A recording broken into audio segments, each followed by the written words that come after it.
دوستو میرے چینل پہ خوش آمدید۔ کچھ شہر ایسے ہوتے ہیں جو اپنی تاریخی، سیاسی اور سماجی اہمیت کی بنیاد پر اپنی ملک اور قوم کی پہچان بن جاتے ہیں۔ صدیوں تک قومی امور اور سیاست کا مرکز بنے رہنے کی وجہ سے اپنے اندر قدیم محلات، قلعے، عظیم و شان تاریخی عمارتیں اور انتہائی مقدس مقامات سموئے ہوئے ہوتے ہیں۔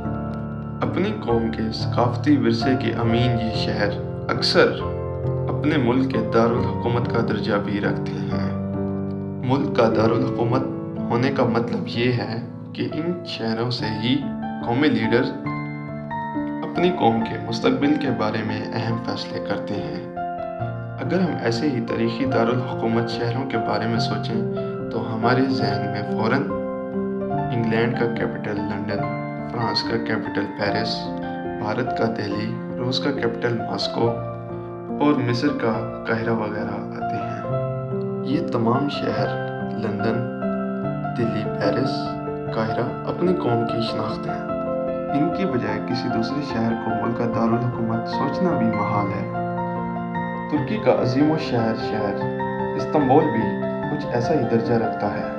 استنبول شہر اپنی تاریخی، سیاسی اور سماجی اہمیت کی وجہ سے اپنی قوم کی شناخت ہے۔ دو براعظموں ایشیا اور یورپ کے درمیان پھیلا ہوا یہ شہر ترک قوم کا معاشی، سیاسی، ثقافتی مرکز ہے۔ 15 ملین آبادی کا یہ شہر ترکی کا سب سے زیادہ مصروف شہر ہے۔ استنبول شہر کا پرانا نام قسطنطنیہ تھا۔ تقریباً 16 صدیوں تک یہ شہر رومن، لاطینی اور عثمانی حکومت کا دارالحکومت شہر رہا ہے، مگر آج یہ شہر اپنی تاریخی شخصیت کے باوجود ترکی کا دارالحکومت نہیں ہے۔ ترکی کا دارالحکومت انقرہ ہے۔ آخر ایسا کیوں ہے اور وہ کیا وجوہات ہیں سیاسی، علامتی یا دفاعی جن کی بنا پر ماڈرن ترکی کے بانیوں نے استنبول کی بجائے انقرہ کا انتخاب کیا؟ اس بارے میں آپ کو ہم اس ویڈیو میں بتائیں گے۔ پہلی وجہ، جنگ عظیم اور جدید ترکی کا قیام۔ پہلی جنگ عظیم کے نتیجے میں ترکی کے اتحادیوں کو شکست کا سامنا کرنا پڑا۔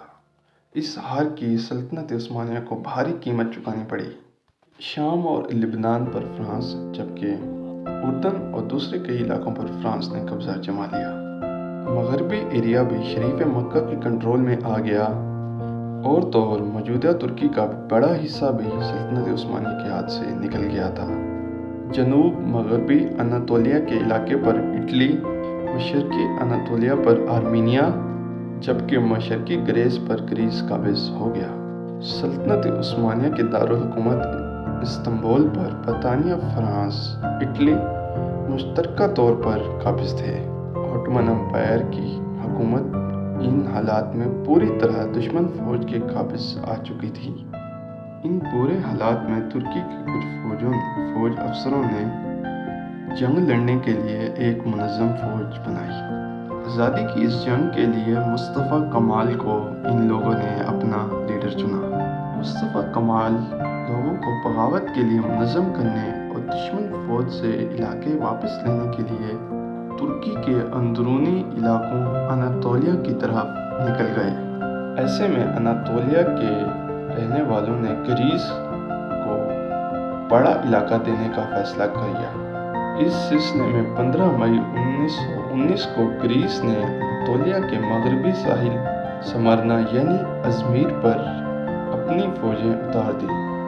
روایتی حریف گریس کے اس قدم نے ترکی کے لوگوں کے اندر آزادی کے حصول کے لیے چنگاری جلا دی۔ اس چنگاری کو جلا بخشنے کے لیے مصطفیٰ کمال نے ترکی کے مختلف علاقوں میں عوام اور انقلابی لیڈرز سے رابطے شروع کیے۔ مصطفیٰ کمال نے سلطنت عثمانیہ کی فوج سے استعفیٰ دے کر ایک نئی انقلابی فوج کو جنم دیا۔ مصطفیٰ کمال نے فوجوں کا مقابلہ کرنے کے لیے انقلابی لیڈرز کی ایک جماعت تشکیل دی اور اس وقت تک مصطفیٰ کمال کی تحریک ملک بھر میں جڑ پکڑ چکی تھی۔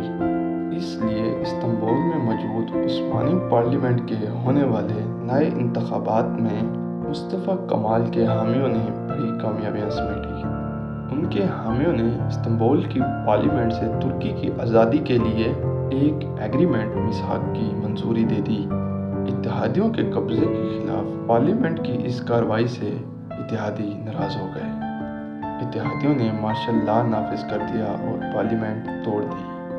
اس صورتحال میں مصطفیٰ کمال نے ملک بھر سے انتخابی لیڈرز کا انتخاب کروا کے انقرہ میں گرینڈ نیشنل اسمبلی بنائی۔ انقرہ کی اس اسمبلی میں مصطفیٰ کمال کو اپنا اسپیکر اور وزیر اعظم منتخب کر دیا گیا۔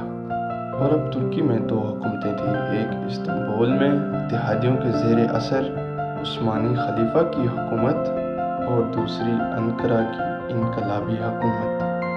اس کا اثر و رسوخ ترکی کے بڑے علاقے پر تھا۔ انقرہ کی حکومت بننے پر آرمینیا اور گریس نے ترکی پر دو طرف سے حملہ کر دیا۔ اتحادیوں کو یقین تھا کہ آرمینیا اور گریس ان علاقوں پر قبضہ کر لیں گے، اس لیے ترکی پر قبضے کو قانونی رنگ دینے کے لیے استنبول کی حکومت کو مجبور کیا گیا کہ وہ ایک پیس ٹریٹی امن معاہدے پر سائن کریں۔ اس امن معاہدے کو ٹریٹی آف سیورز کہا جاتا ہے۔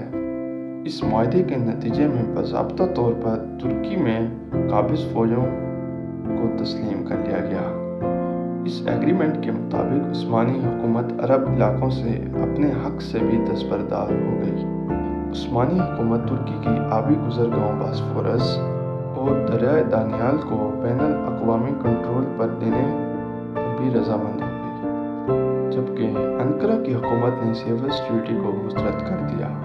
مصطفیٰ کمال کی تشکیل دی گئی ترک فورسوں نے حملہ آوروں اور قابض قوتوں کے خلاف فیصلہ کن کارروائی شروع کر دی۔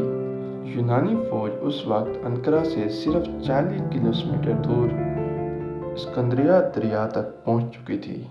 مصطفیٰ کمال بھی ایک زیرہ فوجی لیڈر تھا۔ اس کی کمان میں ترک فوجوں کو 3 فرنٹس پر آرمینیا، فرانس سے لڑنا پڑا۔ آزادی کی اس جنگ میں سب سے شدید لڑائی یونانی فوجوں کے ساتھ ہوئی۔